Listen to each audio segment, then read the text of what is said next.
Okay, so guys हमारा अगला topic है यहाँ पे types of constructor. So types of constructor के अंदर अभी हमने पिछले जो टॉपिक है उसमें हमने देखा कि दोनों ऑब्जेक्ट जो है हमारे, जैसे यहाँ पे देखिए S1 S2 दोनों ऑब्जेक्ट को सेम वैल्यू असाइन हो रही है। अगर हम यहाँ पे तीसरा ऑब्जेक्ट क्रिएट करेंगे तो तीसरे को भी सेम वैल्यू असाइन होंगी। ओके, ये क्यों हो रहा है? क्योंकि हमारे पास एक ही कंस्ट्रक्टर है, तो तीनों ऑब्जेक्ट के लिए वहाँ पे एक ही कंस्ट्रक्टर बार बार कॉल हो रहा है। तो यही रीज़न है कि सेम वैल्यू वहाँ पे असाइन हो रही है। बट जब आप कंस्ट्रक्टर को अलग अलग वैल्यू देना चाहते हो तो जावा के अंदर दो टाइप्स के कंस्ट्रक्टर है। एक कंस्ट्रक्टर होता है डिफ़ॉल्ट कंस्ट्रक्टर और दूसरा होता है parameterize constructor. Okay, default constructor और दूसरा होता है parameterize constructor.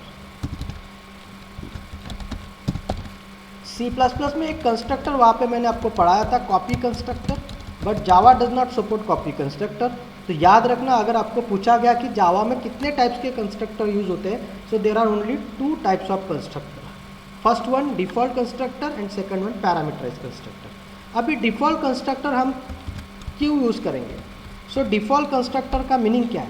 The constructor which does not take any argument, any parameter, any argument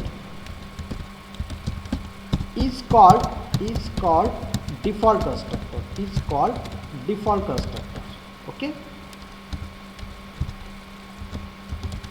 हाँ, ये हो गया डिफ़ॉल्ट कंस्ट्रक्टर कि जो पैरामीटर नहीं लेगा। जैसे हमारे प्रोग्राम में अगर हम देखें तो ये कंस्ट्रक्टर देखो, इसका जो पैरामीटर का बॉडी है ना वो एम्प्टी है, इसीलिए इसको हम कहेंगे डिफ़ॉल्ट कंस्ट्रक्टर। तो जो कंस्ट्रक्टर एक ही कंस्ट्रक्टर ऐसा रहेगा जो वहाँ पे पैरामीटर नहीं लेगा। तो जो कंस्ट्रक्टर आपका पैरामीटर नहीं लेता है उस कंस्ट्रक्टर को डिफ़ॉल्ट कंस्ट्रक्टर कहते हैं। और उसका यूज़ हम कब करते हैं? When you want to initialize same values to all objects.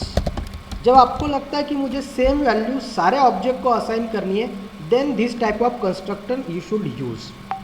आपको ये कंस्ट्रक्टर तभी यूज़ करना है जब आपको लगता है कि मुझे सारे के सारे जो ऑब्जेक्ट्स है उन सबको एक ही टाइप्स के वैल्यू प्रोवाइड करना है, तो आप वहाँ पे कंस्ट्रक्टर यूज़ करोगे। जिसका एग्जांपल मैंने आपको अभी यहाँ पे बताया, ये एग्जांपल है उसका जिसमें हमने S1 S2 को कॉमन वैल्यू असाइन किया। ओके, बट वहाँ पे दूसरा कंस्ट्रक्टर है parameterize constructor. So the constructor always take parameter। Okay, ये जो कंस्ट्रक्टर होता है जो पैरामीटर वहाँ पे लेता है वो कंस्ट्रक्टर को हम कहते हैं parameterize constructor. The constructor always take parameter is called parameter constructor, parameterize constructor.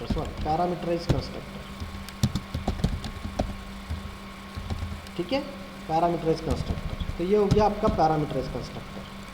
अब ये कब यूज़ करना है? When you want to initialize different value for each object. When you want to initialize different values for each object, then this type of constructor is used. Then this type of constructor is used. Okay, तो जब आपको लगेगा कि sir मुझे हर एक object को अलग अलग वैल्यू देना है, देन आपको टाइप ऑफ डिफ़ॉल्ट कंस्ट्रक्टर की जगह पैरामीटराइज कंस्ट्रक्टर आपको वहाँ यूज़ करना है। So let us take the example. ये हो गया डिफ़ॉल्ट। अभी मैं यहाँ पे लिखता हूँ parameterise constructor. So public sample. अब यहाँ पे कितने पैरामीटर है हमारे पास? 2।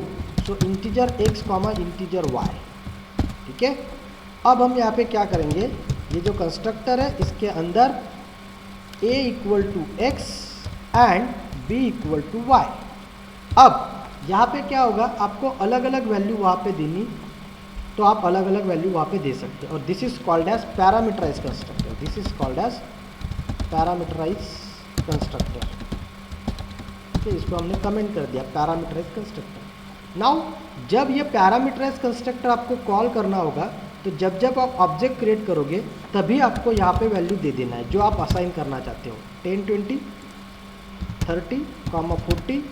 Again I am going to create another object sample S3 equal to new sample, यहाँ पे 40,50। ओके, तो अलग अलग वैल्यू हम वहाँ पे दे रहे हैं। Okay, actually 60,50। तो इस तरीके से अभी तीसरा फंक्शन भी मैं यहाँ पे लिखता हूँ, s3 dot display, s3 dot display. ठीक है, अब ये हमने 3 ऑब्जेक्ट क्रिएट किए, तीनों को अलग अलग वैल्यू दिया। अब हर बार यहाँ पे आपका पैरामीटराइज कंस्ट्रक्टर कॉल होगा।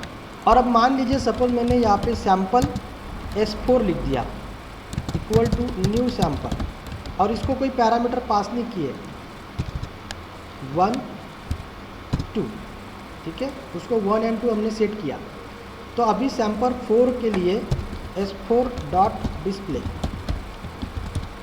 ओके, तो 4 ऑब्जेक्ट हमने यहाँ पे क्रिएट किए, 3 को अलग अलग वैल्यू दिया, और सैंपल चौथा जो ऑब्जेक्ट है इसको कुछ भी वैल्यू दी नहीं है। तो यहाँ पे डिफ़ॉल्ट कंस्ट्रक्टर कॉल होगा, और बाकी तीनों के लिए वहाँ पे पैरामीटराइज कंस्ट्रक्टर कॉल होगा। यहाँ पे डिफ़ॉल्ट होगा और यहाँ पे पैरामीटराइज कंस्ट्रक्टर कॉल होगा। ओके, तो उसका अभी देखिए आउटपुट देखते हैं। पहले कंपाइल करता हूँ प्रोग्राम को। Tool completed successfully. See this constructor is invoke. Default में ये मैसेज था इसलिए एक ही बार आया।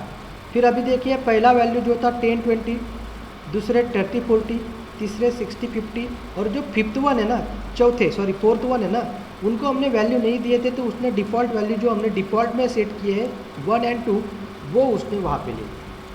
ओके, तो इस तरीके से हम पैरामीटराइज कंस्ट्रक्टर का यूज़ वहाँ पे कर सकते हैं। जब आपको लगता है कि sir I want to initialize different values, अलग अलग वैल्यू मुझे वहाँ पे देना है, तो इस तरीके से जब आप ऑब्जेक्ट क्रिएट करते हो ना, तो तब आपको पैरामीटर में वैल्यू दे देना है, तब जाके बराबर आपका वहाँ पे डिफ़ॉल्ट कंस्ट्रक्टर वहाँ पे कॉल होता है।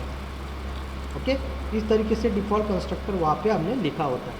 और जब आप पैरामीटराइज कंस्ट्रक्टर देते हो तो बराबर पैरामीटराइज कंस्ट्रक्टर वहाँ पे कॉल होगा, लाइक दिस। तो इस तरीके से आप वहाँ पे वैल्यू सेट कर सकते हो।